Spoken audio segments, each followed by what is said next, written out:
Brews and Banter. Hi, Frank. Hi, Dave from Bullfinch. We are at the location at Destiny, USA. Yep. Dave has been very generous to invite us over and allow us to do this recording, do the video. And Dave, tell us a little bit about yourself, and then we'll jump into the beers we're having. So I've been a professional brewer for about 14 years now, it seems. Holy crap. That's a long time. You can tell. That's the bags under my eyes. But yeah, I went to brewmaster school in Canada for 2 years. Niagara brewmaster brewery operations management program right over the border. So I lived in Buffalo at the time and worked at a brewpub in Buffalo during that time. And then right when I graduated, they were opening this Gordon Biersch. So I weaseled my way into this job, and I got to open this.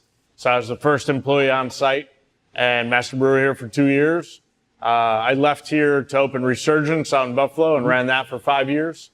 And after that, I worked at a myriad of breweries, did some consulting. A company even flew me down to the Curacao Islands to do a consultant job down there for a long weekend, which was super fun. That was one of the most weird things I did in this industry.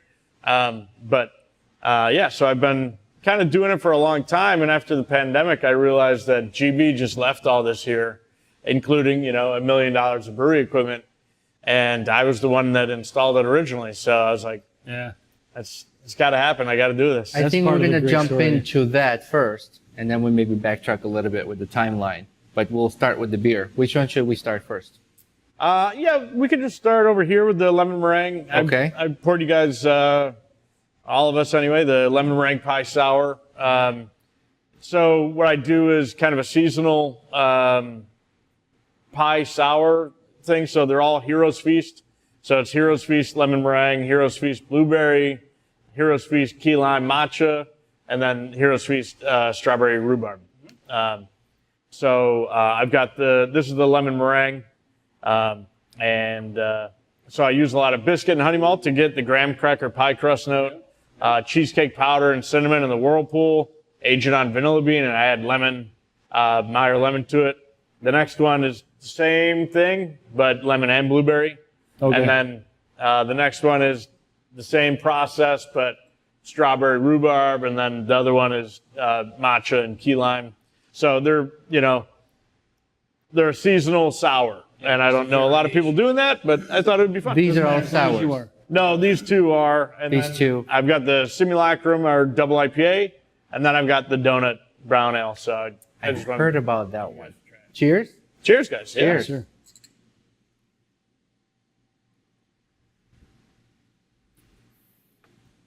Man. That's just like that key lime pie. It tastes just like, I know. It's like that. Just like it's supposed to, though. I love the aroma and the taste, how it matches. Yeah. I've had beers, sours including, where the smell is different to the taste. Yeah. And it kind of confuses me a little bit. I know. Because you expect that what you smell first, and it doesn't match. I like this. How this is pulls like some moisture so on your mouth. Oh yeah. This and the key lime are the most tart, right? The blueberry is a little bit lightened by the blueberry, as far as the tartness goes. But they're all kettle soured, and I use a lacto blend that I like, and then once I get to the pH I like, depending on the sour that I'm doing, I'll boil it and kill it all and then send it to the fermenter. And these two are actually fermented with a Norwegian Voss yeast. It's a Quebec strain. So I ferment hot around 90 degrees and then let it just kind of go wild for a little bit. But all your sours are out of the kettle? Yeah, I do kettle sours every time. I've done mixed fermentation, and I've done wild, Belgian, lambics and Flemish reds and stuff like that. Ooh, at Resurgence, I had the space to do that. I could fill a tote with a Flemish red and pitch that blend of wild, Brett and all that stuff, and leave it in that tote. It's got to sit for a while, right? I sat it for 3 years. Wow. Oh, well. And then we pulled it. Yeah. I forget things after that long. Yeah, right. I did too, right? So, and then I'm like, oh yeah. We were moving kegs and stuff around. We should probably see what's up. That thing? And it tasted awesome. It was fantastic. It was actually one of my wife's favorite beers when I first started dating her. But we put some in Merlot barrels, we put some in Pinot Noir barrels from local wineries and all that, and they were incredible. But alas, you know, I don't really have the space to do something like that here. I can't get a forklift in here. I can't, you know, there's a lot of, this was designed to be a brew pub, you know, grain to glass on site. So when we do our packaging and kegging and stuff like that, a little extra work. Right. Hopefully it's worth it. But you can't really expand in this space. I mean, No. you couldn't knock a wall out or something. I mean, yeah, it just doesn't make sense for you at this point. But No, it's probably impossible, and the mall would kill me. Yeah. or well, you probably have or I'd plans. probably break a lease or something. I'm sure you have plans to probably grow into something at some point, right? I'm working some stuff. That key lime stuck with me since I tried it day one. Yeah. And we traveled to Pennsylvania to do interviews with some other breweries there. And I brought it with me. Oh, nice. Yeah. It was nice. Our wives had it, at the This dinner August, table. it's like 85 out, and that hit the spot. Man, for sure. and Oh, great. and the taste of the key lime pie, it's as if I'm chewing key lime. It's amazing. I wanted to ask you, like, how do you nail sours so like on point with flavors? Is it only sours like that? I mean, you can tell me when we get to the brown ale, you can decide, but it's about like layering the flavors, right? Like I know that there's certain breweries where they just, you know, make the same sour all the time, and then they hit it with a crap load of fruit puree and shit like that, which is fine. I put fruit purees in my sours and stuff, but they're not. It doesn't look like you're pouring out puree, right? It looks like a beer that has flavor to it, but like the rainbow sherbet, it's not like sticky, you know, and there's no seeds or anything like that. It's a beautiful pink like smooth, beer, you know. And you get all the flavor, right? You get the raspberry, you get the lime, the orange, the vanilla, and it's almost got a creaminess to it, so it tastes like melted rainbow sherbet. And that was the idea, but it's about like these with the biscuit and honey malts to get that graham cracker note. You know, that starts at the malt mill, right? So when I'm milling these grains, or when I'm thinking up the recipe, that starts there, and then build it after, right? Like, what am I going to add after souring it, and how sour should it be, right? So if I'm adding lemon, that's going to add acidity. So I shouldn't let it sour all the way down. I don't want it at like 3 or 3.2. I want it around 3.6. And then the pH will come down with the puree. So it's just thinking of the end goal and then working the problem backwards. You know what I mean? So reverse engineering. Yeah. Reverse engineering. So how do you check the pH? Reverse engineering. It's engineering. So how do you check the pH? You strips, or you got? I got a pH meter. Yeah. Okay. I mean, it's not an exact science currently. I'm not doing like the total titratable acidity with like, 3 vials and stuff. Not yet. Not yet. When we get a bigger brewery. Did Gordon Beers do that when you were here? No. They would. I would put beer in water bottles. And you send the same. Send it to a lab, and they would tell me where we are on hitting the corporate specifications, right? So I was actually, for Gordon Biersch's 43 properties across the U.S., I was in the top 95 percentile of hitting my specs every quarter. Yep. So I'd get a bonus check, which was great. And I'm like, why wouldn't you try to do that then? If I'm going to get a bonus. That's right. Why wouldn't you do that? And this is great stuff, because like we don't know that, like as a consumer, we're not brewers, but like you know, we don't know how the back of house works. You know? So to this location, this was Gordon Biersch, and you said original master brewer. Yeah, I opened it. And these are your children. I leveled these tanks. Yeah, so I brought them in with the. I was gonna say you set this whole thing up, the piping, the leveling, adjusting, and running the entire setup was done by you, and then you left. And what a perfect person to come back, right? Exactly. And take over. Yeah, it was great. You left the nest and then you came back to it. Yeah, man. You know, and it's funny when we first opened this, and I was, you know, before we even opened the doors. Standing in this room, like surrounded by my stainless, I was like, "This is home," you know. And then it was like breaking up with someone when I had to leave. Like when I called my big boss, Tom, he was the nicest guy on the planet. He still is. I mean, he's fantastic. But when I called him to tell him I got a different job and I was leaving GB and stuff, it was so sad. You know, I was like, I'm sorry, man. I'd love to stay. And he tried to offer me more money and stuff. And I'm like, that's still not enough. You know, I want to do I want to have fun with beer. Right. I don't want to make the same lager every day. You know, you're limited to what they tell you got to do, right? Yeah, so you can't be creative and make this. Yeah, exactly. And I did some sneaky stuff. They told me I couldn't dry hop a beer. So I would just say that I put it in during the whirlpool, but you had to account for every pound of malt and hop and everything in their program called See To It. So I would just say that I used those hops and put them in the whirlpool. Right. But I would hide them in the back cooler, and then I would dry hop with them, and then they'd also be gone. So it didn't really matter. It was just about where do you put these things? And so I would make IPAs, but that was against corporate spec. They wanted no IPAs. Everything had to be done, to the Reinheitsgebot. So no putting hops in after the boil or anything. So it was and they had good beer. I mean, it wasn't bad. No, it wasn't a bad process. It wasn't bad because he was making it. Well, right, yeah. 95% of the time it was good. It was good. It was just boring. It just got boring. So you were doing those sneaky experimental creativity kind of don't tell anybody. brews. Nobody will know. Listens to this.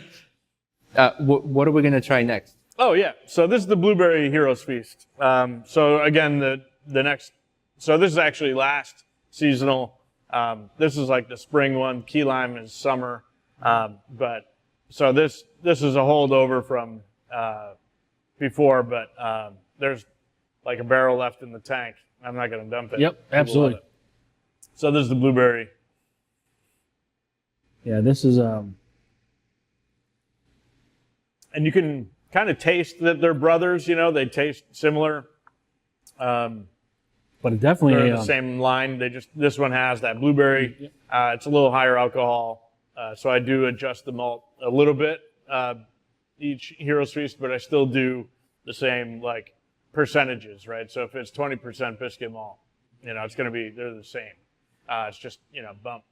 And how do you again, people don't really know that on the consumer side, but how do you you probably got a recipe book or something? How do you keep that, and then how do you keep track of your inventory? Is this an electronic thing, or it's in your head? Or man, it should be electronic. It was at GB, right? Yeah. The C2 program. I'm familiar with that program. It tells you add this much and it shuts off. And right. Yeah, and you plug in what you got in inventory, and then all the time.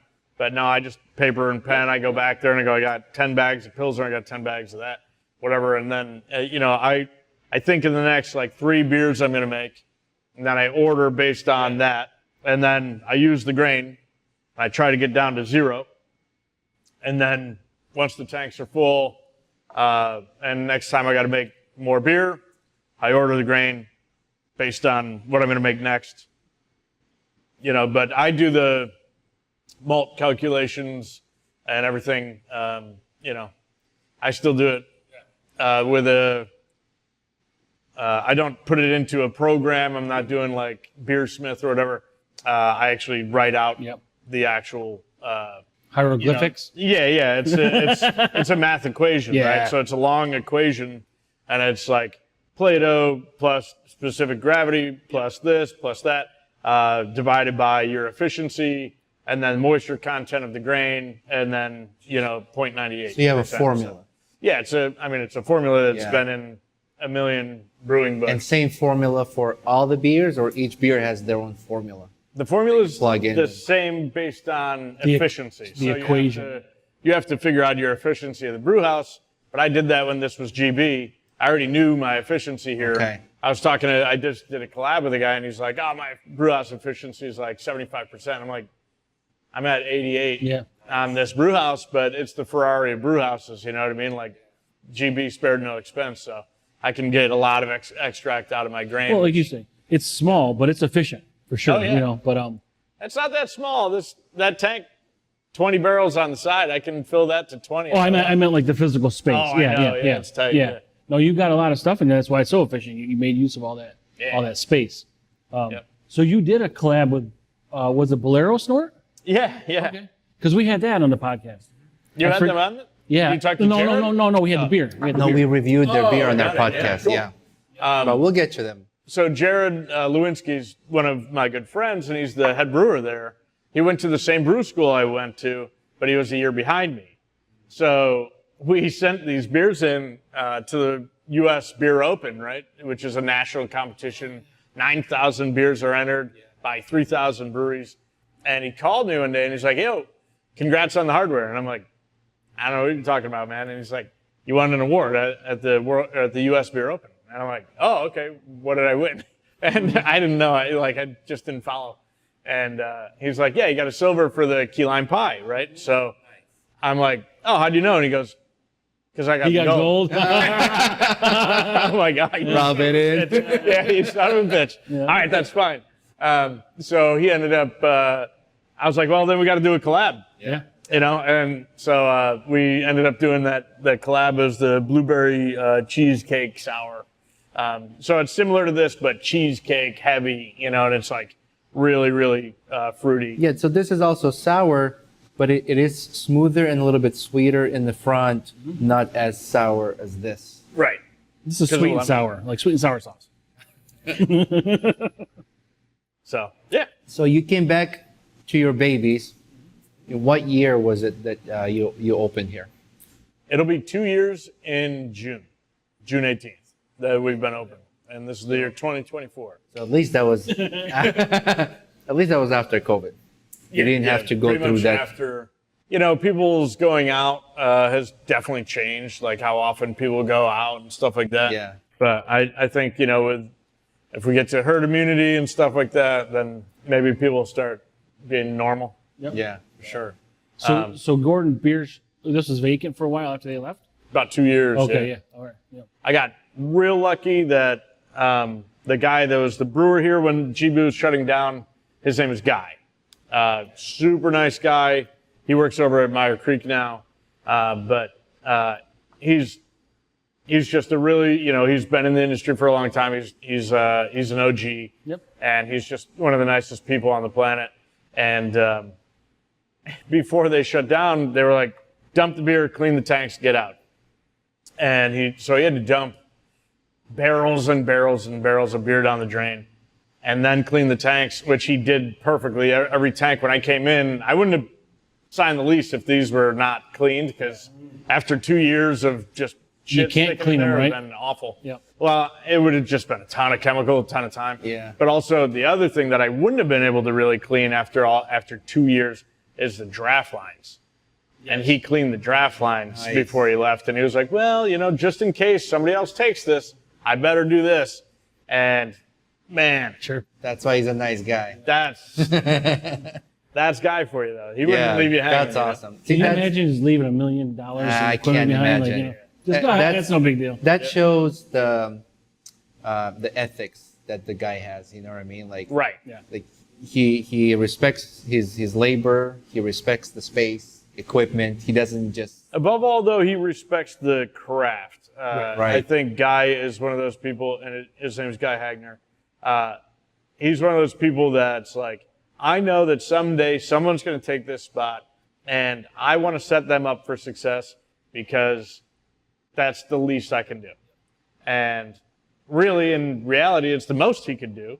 And it was incredibly, every time I see him in here, I'm like, what do you want, Guy? Like, I'm buying, I don't care, it's fine, Very generous. So it was fantastic, and he's an awesome dude. He comes in frequently, and he'll have my Hefe. And when I made the Winterbach last winter, he loved, he's like, give me that. Because they're very similar to the GB styles, right? GB was doing Hefe, they were doing Winterbach. Yeah. They were doing the Meritzen Schwarzbier, which is a, Schwarzbier dark lager, and all that. So anytime I make a traditional style, he's like, give me. Yep. And what if I was him? This is where I would come back to. Well, and just I don't know if you've listened to us before, but a lot of what we do is based on we like small business owners, like all these sort of I mean, I talk about inventory. I realize that's probably a corporate mentality thing, but we like technology, but we like the people that are doing it grassroots. Yeah, original and sort of just making it work. Small people, Yeah, I do it by I eyeball it. I do inventory every week, in my notes and everything. If you go through my pages of notes every week, you'd be like, this guy's a maniac, but it works. Yeah, it works. It's like you ask your grandma for a recipe. She's like, a little bit of that, a little bit of that, eyeball here. Don't forget a pinch of this. Yeah, pinch of this. How much, your pinch, your pinch or my pinch. Yeah. But that's awesome. that is, I get that question a lot. Also, is like, how do you balance, like you were asking before, how do you balance how much of what to put in? And it isn't an exact science or anything. It really is just doing this for so long. At Resurgence, I have to give Jeff props for that. When I was there, he was always like, what do you want to make? And I would tell him what I want to make, and then he'd be like, well, yeah, make that, but 5% instead of 10%, because I always had the maniac the idea. I'm test, let's do this. Rocket fuel. I love it, but no. Yeah. But anyway, so we made over 300 different types of beer along with all the mainstays, right? So we had the IPA, we had the Loganberry, we had the Sponge Cane Stout, we had the Sitmo and Head in the Clouds and all that stuff. But we made over 300 different types of beer, so we got to experiment a ton. And when you're doing that, certain things don't go in the boil because you're going to leach the polyphenols off a husk of something, or and you'll get astringency and stuff like that. Or if you add too much of this, it'll be cloyingly sweet. Or if you add too much of that, so it's really about knowing those balances. But your grandma, she can take this much of something, and now that's an awesome fucking pie. But you're like, I can do that. And then you do it, and it's not right. You got bigger hands than grandma does. That's why. You don't know. Who knows? When you turn your back, maybe she's like, you don't know. So they always keep a secret. They don't give you the whole recipe. That's what it is. And I mean, we're not different, right? There's certain things that people ask me, and I'm like, yeah. Yeah, go ahead and do that. Let me know how it turns out. Yeah, and then I keep, it's like that meme where it's like, all right, Frodo, keep your secrets. I do that. Yeah, that's okay. It's okay. But sometimes you have to. But this one is the Simulacrum. It's my double IPA. It's the one that, so I launched with a bunch of beers when I first opened. I had, 10 tanks. So I opened with 10 beers, and I was like, I'm just going to change the beers all the time, no matter what. And I never thought I'd have a instead of a flagship or something. Flagship or anything. I was like, fuck it, just make new stuff. And then Prismatic and this. Anytime I've ever run out of either of those, I get so much shit from people, and they're like, when are you making that again? When are you making that? And I'm like, all right, tomorrow. I don't know. Whenever grain comes in, I guess. That's the beer that keeps bringing them back here. Yeah, and so Simulacrum. That's award-winning too, right? The Prismatic spray, yeah. Prismatic won at the U.S. Beer Open and won at the Tap New York. Which is also a Canadian thing, right? The U.S. Beer Open? Isn't it? U.S. and Canada. Which is really weird, yeah. Yeah. Instead of USA, Canada, it's USA. Yeah, I don't know why we let those Canadians in. But I don't know what's going on here. There's another one, International World Cup of Beer. World Beer Cup, right? World Beer Cup. World Beer Cup. Yeah. We entered beers in that. You did? So we'll see. Nice. End of April if we win. Yeah, they're going to be this year. Yeah. They're going to be in Las Vegas this time. Yep, and it happens every other year. They do it every other year, not every year. Well, then it can't be this year then. It is. Well, you just did it last year. You read it last year, right? That might have been from a previous year. Okay. Yeah. But trust me, I sent the beer in, so I know. Yeah. Well, you won't know if you win anyway because they don't call you, right? I'll know. Yeah, right. I know. Somebody, Jared will call me. Jared will be like, you son of a bitch. Yeah. Hopefully here's the gold, so. Yeah, right. So anyway, this one, won a state award at the Tap New York, which all breweries in New York are able to enter. This is, this is a good Citra Mosaic. Yep. 8%, but doesn't feel like it. Just nice and clean. There's that tangerine, apricot, mango note in there. Yeah, I get all that, right. I taste apricot. Yeah, Very and pronounced. it's all just the hops, and it's the fermentation, and I mean it's fermenting right now in this Oh, this tank is it, behind yeah. me. Yeah, I just made it on Sunday, and I put some hops in yesterday. You know, it's happening. So, you know, the trick of it again. The nice thing is that I do have the tutelage of GB and working at Resurgence, where if you make something, you got to be able to make it again. You know, even though I didn't want to. When we opened, I didn't want to make any beer that again. You know, I wanted to keep changing it. But if I have to make a beer again, I can. And it's good. I just didn't want to. But And you got enough taps to do that. Like you can leave a couple that are always similar. Yeah, and it turns out I love it. You know, I mean, I love this one, and I love the prismatic. I love people's reaction to it. People are like, I don't like beer, and I'm like, try this, and then they go, oh. Yeah. So that's always fun. So you've traveled a little bit. You went to school for this. Yep. You worked at different breweries and did collabs.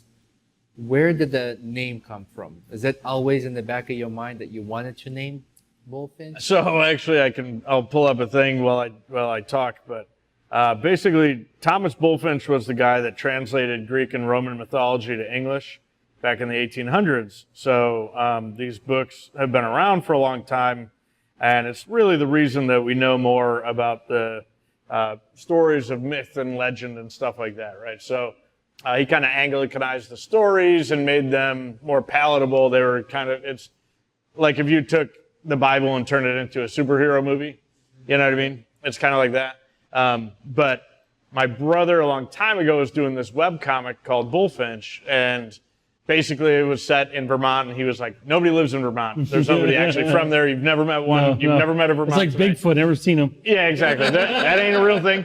So all these mythical creatures live up there, and they just worked at like a feed store or like a feed distributor where they sell like horse feed and cow feed and bird seed and all that stuff. And and it comes from, you know, our family had a feed store, so he just kind of took some from our family history and then just made this weird, funny webcomic. So this guy gets hired, and his name is K. Racken, Kraken? So yeah, on the paperwork, it looked like he was the Kraken. So he gets hired by this company called Bullfinch, and he gets hired by Gilgamesh. So all the people that work at this company are like fairy tale creatures from mythology and stuff, and they think he's the Kraken. So they're like, yeah, of course, we'd love to have a Kraken on board. So when he shows up, he's just a normal dude, and they're like, hey, Kraken, welcome. And he's like, shenanigans. So the labels, I've talked to you before, and your brother is the one the graphic designer brother. Yeah, I can't draw for shit. Who designs this. And I love all the mythical characters and that theme that you have going on with the beer. So I love when brewers put the artist's name on the can. Yeah. Do you put his name on the can? He has it on there. It says Lightning Head Design. That's like his personal thing. But I've told him a million times, and if you ever watch this, Tim, I told him to make it bigger. So you can see it. It's got to be on the bottom, larger of each label. And I've tried to tell him, but he's like, I'm like, dude, code. come on. QR code. We have QR codes and people on can there, scan it. but those go to our website. Every time we you're review right. the beer, I appreciate that when you they, get angry about it. Like, you're mad. Like, you're just like, well, what I'm the like, hell? because I see this beautiful And I just sit here artwork, like, okay, and I'm like, who do I give this credit to? Like, who is this person? Yeah. Let's credit this person. I know, yeah. We do this thing on our podcast where we grade the beer between 1 and 5, and they're always in 4s. Sweet. And I would do as a joke, as a joke. I tell him, man, that key lime pie, that's going to be a tough one to beat. But the 0.5 points go towards if there's an artist name on the can. It's on there. It's hard to find. So, nice. Thank you for doing that. Of course. And the sours are different for us. We don't grade those on a 5. Oh yeah, that's We grade those on 10 or what? we grade them on a. So this is not a family show. So we call it SPB, and so we called it shitty, perfect, and best, right? Yeah. but what it really stands for is stinky pussy beer. All right. All right. for the sour. Not our idea. We didn't come up with it. We Someone took gave it it to from us. somebody else. So that's why we do SPB. But yeah. we love it, and we use the shitty perfect best because we've had probably just one shitty. Yeah. Not even shitty. It was just like we didn't know how to deal with the lactose that they put in it. But that wasn't sour. It was just a lactose. Again, it's balance, right? Like, make sure that the amount of, lactose you put in there makes sense. You can't, if it's going to be like thick. I don't want to drink a smoothie. It was spoon fed. I'm like, I don't want that. So thick. If you're going to be handing me a beer like that, give me a thing of insulin with it. Yeah. I don't know. And a nitrous pill or something. Right? Yeah, something. I don't know, man. Or just have a bottle of Pepto-Bismol. Yeah. And be like, here's your chaser. It was tough, but we've been doing this a little over a year now, and I've always kind of been into beer and a little craft beer, and Roman's sort of new to it, but I don't think we had a sour beer until last year. Yeah. But it really seems to be growing. I know IPAs are the biggest sellers for the most sours part. do well though. But sours, I've been moving pretty well with mine. Yep. So, No, and from what I understand is people say Bullfinch is the go-to for sour beers. Oh, cool. Yeah, that's what we've heard. And a lot of friends That's the we word? have. And That's the worst. we've got It's pizza. official. All right. You heard it here first because we always look for. We always do, and we got followers and things like that. But people talk about the beers you make. So Great. and we appreciate that. Well, wait till the blackberry mojito sour comes out. That'll be interesting. We'll see you tomorrow. You're a great Yeah. brewer, Dave, but every brewer sometimes has a bad batch. Have you ever had a batch that you had to just dump it? Yeah. Really? How does that? Yeah, So- is it just a box of tissues when you're doing it? Like, Oh, for sure. I was at Resurgence and I made a Belgian double and Jeff, the owner of the brewery, was like, we got to make one of these. When we were sitting around like a campfire, we're drinking beers. And that's how this started. Yeah. And he's like, we got to make one of these Belgian doubles. And then, later, I made it. I ordered the grain and stuff. I'm like, sweet, get to make one. And then I made it. And then he tried it out of the tank. And he's like, I hate that. He's like, I don't like that at all. Was it done? It was great. And I liked it. And my assistant brewer's like, it's a Belgian double. If you cracked a different Belgian double and poured it next to it, you'd be like, yeah. So you got 10 barrels of double to bring home to you? 15. So he was like, I don't want to sell it. And he was, he came from a salesman background. So if he doesn't want to sell it, it ain't selling. Sure. And he worked at Sam Adams for a while as a salesperson. So he took all their tricks and used it for Resurgence to move it forward. Which I wish I knew those tricks because I'd do that also. Yeah. But I liked it. I thought it was nice. And then he's like, nah, get rid of it. So, we just put the hose to the drain and we're like, see ya. Well, how is that? How about the hose to a keg that you could bring to your house?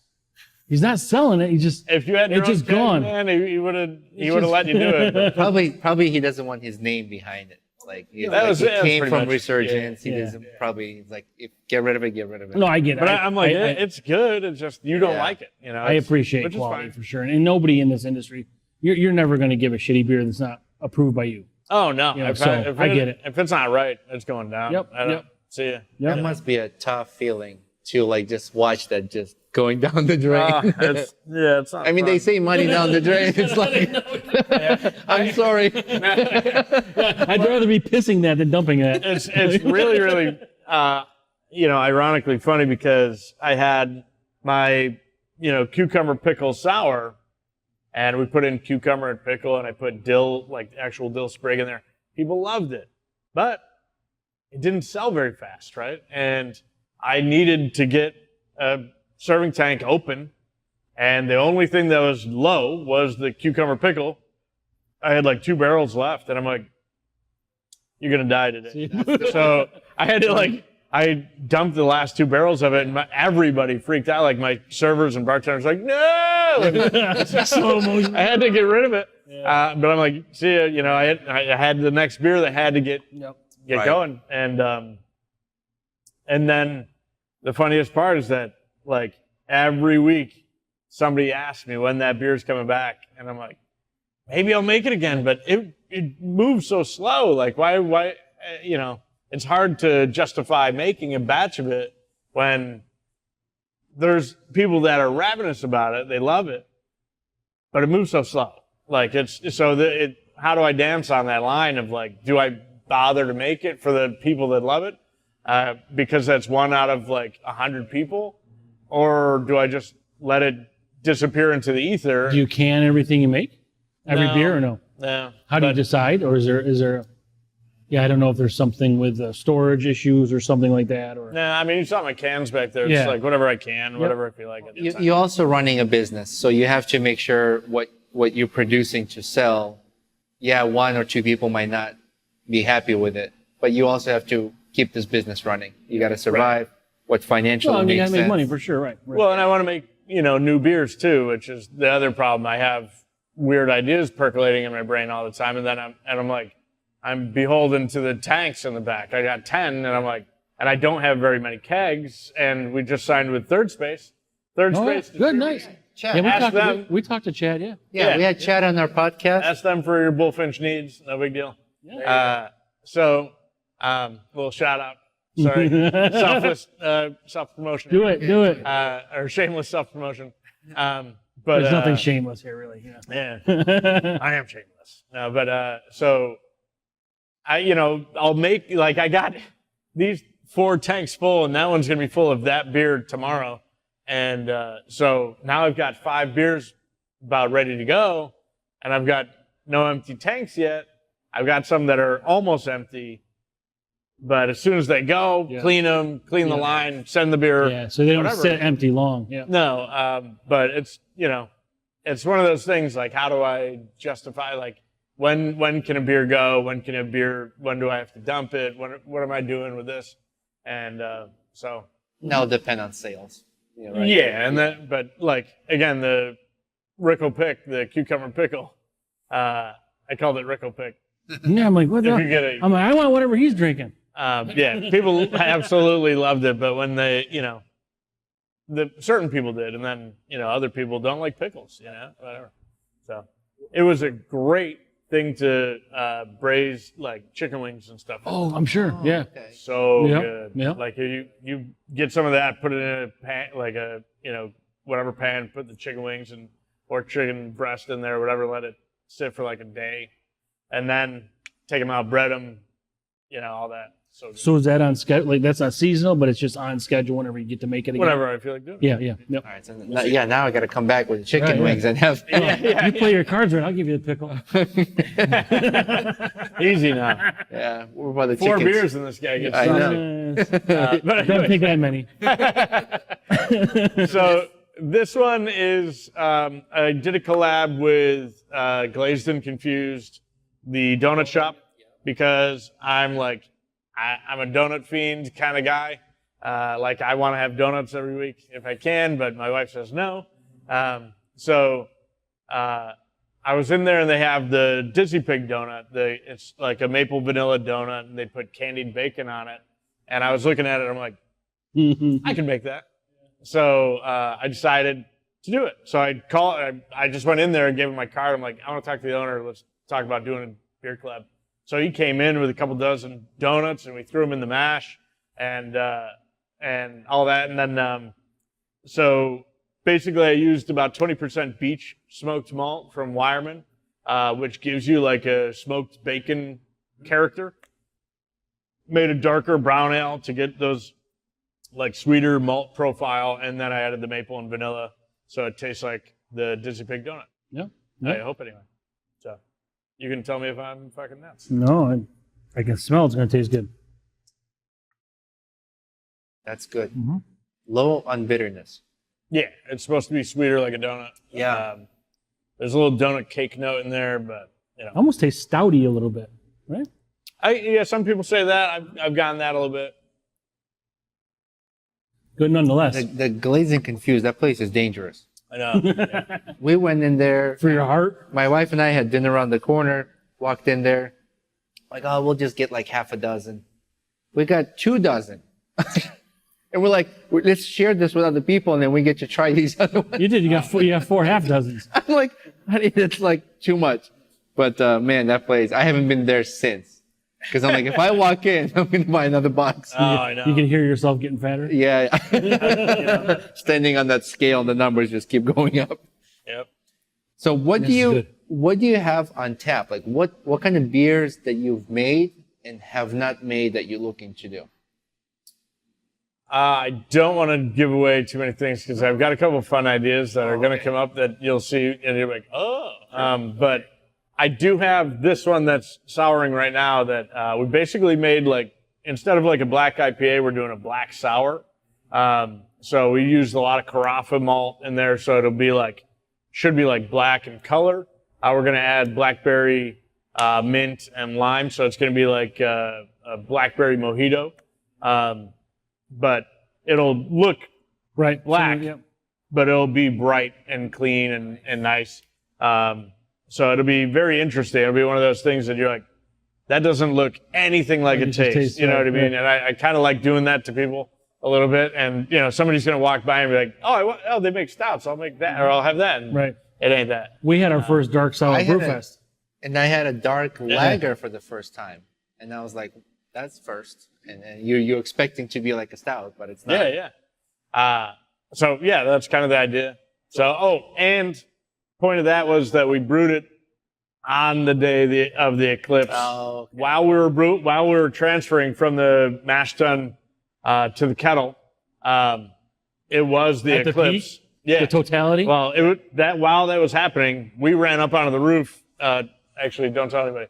But we ran up onto the roof and drank a beer and watched the eclipse. Nice. And it was like, you know, it was super That's fun. super, So I've yeah, got yeah. pictures of that. Yeah. So we were just like, you know, it's one of those things. Everybody made a beer about the eclipse that they were like trying to sell for the Well, you eclipse made and stuff. yeah. And I'm like, but those sales stop Right. Yeah. on the eclipse. Yeah. So what if I make a beer that was born on the eclipse? And then it goes forever, right? Like then it's a beer that, you know, a year from now, if you still had it for whatever reason, hopefully it's gone by then. But you could be like, yeah, I remember that. Smart. You know, like I remember the eclipse. I remember It's that. got a little bit of a eclipse magical touch. That's right. Yeah. Yes. Yeah. That little fairy dust that came There from the we go. eclipse. Yeah, whatever. So I know Dave's got to get out of here. And I'm surprised none of us were raptured. What happened? What happened? What have you been doing? I don't know. What have you been doing? We're together. I knew it. Evildoers. Not too many beers into it. So, Dave, I love how your personality translates into your craft of beer. It's like that's you. Well, it tells a story for sure. Right? It tells a story. Keep doing this. Keep it weird. I love can't weird. Unique. You got to keep it unique. Can't help it. I will only be weird. Please do, because that's where like these beautiful tastes are born. And I'm looking forward to coming back more and trying all these new beers. That you're an amazing brewer, because like Frank said, the word spread, sours this is the place to be. Oh, cool. But not just for sours. Do come back here and try other things, because Food. Yeah, food. Dave's got great. Dave's got a great history. You know, when we get into it maybe on another podcast, but his history, what he's gone through, what he learned, he came back to this is his baby, and I'm hoping that in the future, Bullfinch is gonna expand. Maybe not here, maybe new location, and I'd love Not your waste from the donuts. yeah, not your waste. Yeah, well. And we'd love to be there and cover 43, it. it's not getting any less. Oh yeah. But let's thank again, and Dave, Hey, cheers to a long friendship, Yeah. and we appreciate you. I So you appreciate want- you guys Thank you coming. very much. Absolutely. Anything you want to plug and promote before we cut it off? Oh, and boy. stuff? Try the Born on Eclipse sour soon. That'll be on in a few weeks. Actually, we're going to release it for the 2-year anniversary, which is June 18th. But we usually celebrate it the week after, because there's another brewery that has the same anniversary, so we do a week later. And the guys that we did the collab with is McGraw Box down in Cortland, and they have a tap room McGraw North up They here. just moved here, right? Yeah, up on right, Brewerton. yep. And we did that. So it's a collab with us, and Mike Petro was here for that. And their opening date was like June 5th, I think. So our 2-year anniversaries are like 2 weeks apart. So we're like, every year we're doing a collab. Last year we did an IPA. This year we're doing this black sour. So it's going to be super fun. Good. So check that out. Check them out. Say hi to Petro if you think of it. And Excellent. Come to Bullfinch at Destiny USA and try out delicious food, delicious beer, and keep supporting New York breweries. Also, check out Lightning Head Design. It's my brother's graphic design company. He does all my label art and my logo, and he's incredible. Absolutely. Shout out to him as well. Thank you, everybody. Perfect. Thank you. Till next time. Sweet.